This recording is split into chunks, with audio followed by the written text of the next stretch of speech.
6 সন্তানের জননী ফিলিস্তিনের আমনা রিজক বাস্তুচ্যুত হয়ে বসবাস করছেন ধ্বংস হওয়া এক ভবনে। পচা ও বাসি আটা দিয়ে তৈরি করছেন রুটি।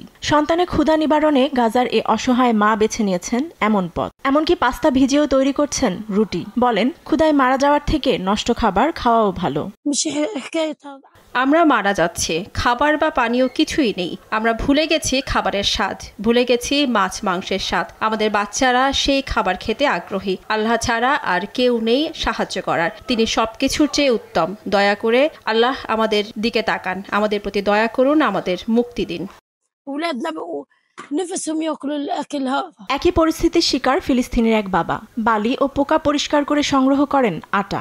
বলেন, একসময় যা গবাদি পশুর খাবার ছিল এখন তা আমরা খেতে বাধ্য হচ্ছি। আরেক ফিলিস্তিনি মা সামাহের আল ঘোলা তার 12 সদস্যের পরিবারের খাবার তৈরি করছেন নষ্ট আটা দিয়ে। রুটি থেকে দুর্গন্ধ এলেও সেই খাবারই তুলে দিচ্ছেন সন্তানের মুখে। বলেন, এই অবরোধ তাদেরকে দুর্ভিক্ষের দিকে নিয়ে যাচ্ছে। ক্ষুধার কষ্টের উপর চলছে ধর্মঘট ও ধর্মযজ্ঞ। আমাদের প্রতি দয়া করুন, আমাদের খাদ্য পাঠান, ওষুধ পাঠান। আমাদের সন্তানদের কেন শাস্তি দিচ্ছেন?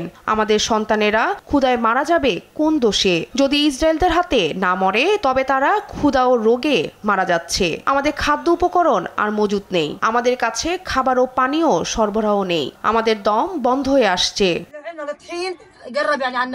তবে ইসরায়েলের দাবি, ত্রাণ সামগ্রী জব্দ করে হামাস নিজস্ব বাহিনীর কাজে ব্যবহার করছে। যদিও বিষয়টি অস্বীকার করে হামাস উল্টো জানায়, অনাহারকে অস্ত্র হিসেবে ব্যবহার করছে Israel. Tasnim Fatema, news desk, দেশ টিভি।